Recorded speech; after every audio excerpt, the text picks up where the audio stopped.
Hello, praise the Lord. இயேசு கிறிஸ்துவின் நாமத்தினாலே உங்களை வாழ்த்தி வரவேற்கிறேன். தொடர்ந்தும் இந்த செய்திகள் உங்களுக்கு ஆசீர்வாதமாக இருக்கும் என்று கர்த்தருக்குள்ளே நாங்கள் விசுவாசிக்கிறோம்.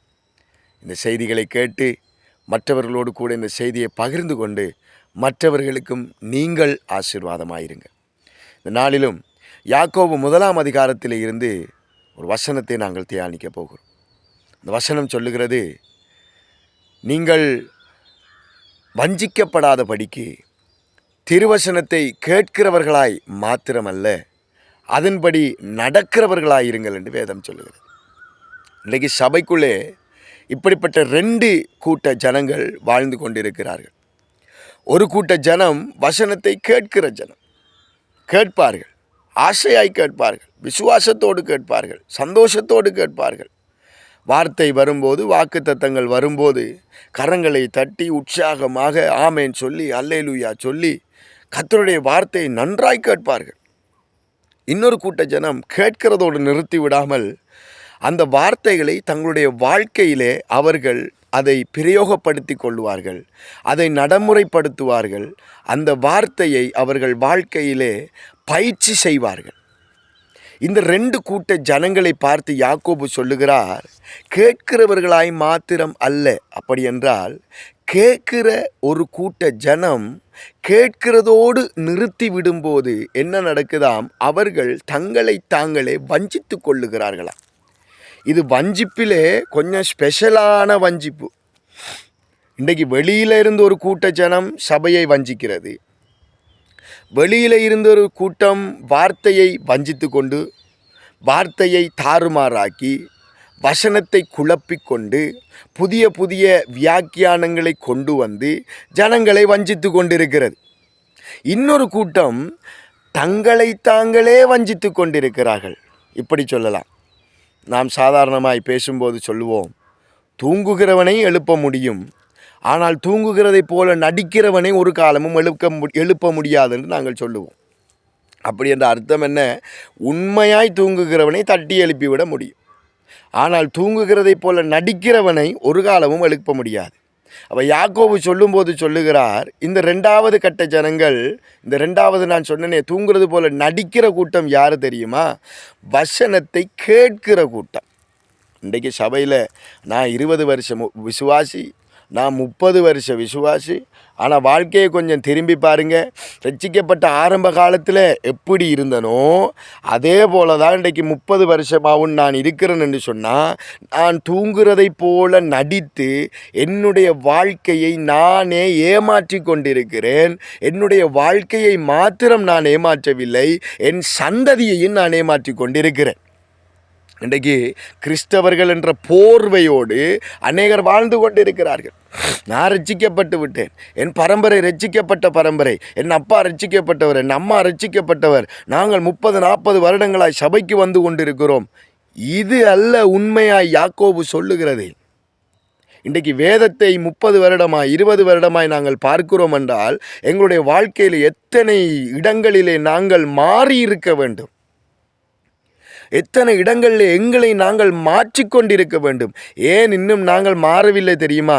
யாக்கோபு சொல்லுகிறது போல எங்களை நாங்களே வஞ்சித்து கொண்டிருக்கிறோம். வேதத்தில் பார்க்கிறோம், 2 விதமான வீடுகளை குறித்து இயேசு கிறிஸ்து உவமையாய் பேசினார்.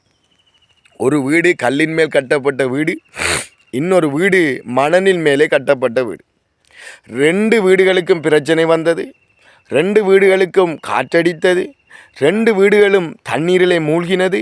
ஆனால் மணலின் மேலே கட்டப்பட்ட வீடு கரைந்து போனது, அது இல்லாமல் போனது, அதனுடைய அத்திவாரம் பிடுங்கப்பட்டு போனது.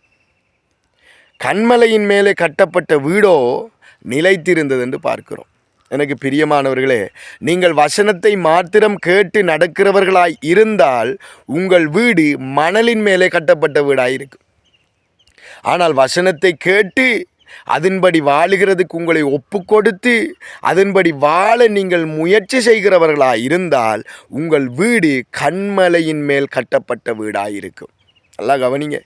எனக்கு வசனம் தெரியும், எனக்கு வார்த்தை தெரியும் என்று இன்றைக்கு நிறைய பேர் மார்பு தட்டுகிறார்கள்.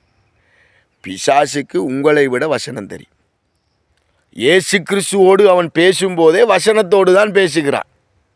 பாருங்க, யோவானால ஞானஸ்நானம் எடுத்து இயேசு கிறிஸ்து கரையேறி பரிசுத்த ஆவியானவரினாலே வனாந்தரத்துக்கு நடத்தப்படும் போது, அவர் ஞானஸ்நானம் எடுக்கும்போது பரலோகத்திலிருந்து ஒரு சத்தம் கேட்கிறது இல்லையா? என்ன சத்தம்? இவர் என்னுடைய நேசகுமாரன், இவரிலே நான் பிரியமாயிருக்கிறேன். இப்போ வனாந்தரத்தில் பிசாசு சோதிக்கிற நேரம் என்ன சொல்லி சோதிக்கிறான்?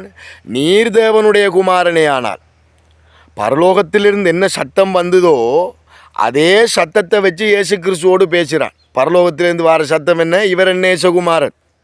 இப்போ பிசாசு சோதிக்கும் போது எப்படி சோதிக்கிறான்? நீ தேவனுடைய குமாரனே. ஆனால் நல்லா கவனிங்க, இன்றைக்கி வசனம் தெரிய மட்டும் மார்பு தட்டுறமே, இந்த வசனம் எங்களோட வாழ்க்கையில் நடைமுறையில் இல்லாமல் போனால் பிசாசு உங்களை இலகுவாய் இலேசாக வஞ்சித்து விடுவான் என்கிறதை மறந்து விடாதீர்கள். வசனம் தெரியும் என்கிறது மார்பு தட்டுகிறதை விட்டுவிட்டு அந்த வசனத்தின்படி வாழுகிறதற்கு உங்களுடைய வாழ்க்கையை ஒப்பு கொடுங்க. நீங்கள் மாத்திரமல்ல, நானும் தான். வசனத்தை கேட்கிறவனாய் மாத்திரமல்ல, வசனத்தை போதிக்கிறவனாய் மாத்திரமல்ல, அந்த வசனத்தின்படி வாழுகிறவனாய் என்னை மாற்றிக்கொள்ள ஆவியானவர் நமக்கு உதவி செய்வாராக.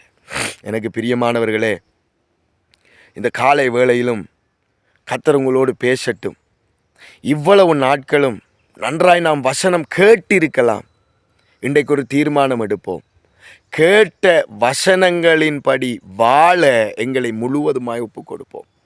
இன்றைக்கு ஒரு வார்த்தையை நான் வாசித்தால் அந்த வார்த்தையை என்ற வாழ்க்கையிலே, என்னுடைய வாழ்க்கையிலே நான் நடைமுறைப்படுத்த என்னென்ன செய்ய வேண்டும்? வசனம் சொல்லுகிறது, பொய் சொல்லாதிருப்பாயாக. ஆண்டவர்கிட்ட ஒப்பு கொடுங்க. ஆண்டவர்கிட்ட சொல்லுங்க, ஆண்டவரே வசனம் சொல்லுது பொய் சொல்லாதிருப்பாயாக. இன்றிலிருந்து பொய் சொல்லாமல் இருக்க ஆவியானவர் எனக்கு உதவி செய்யணும்.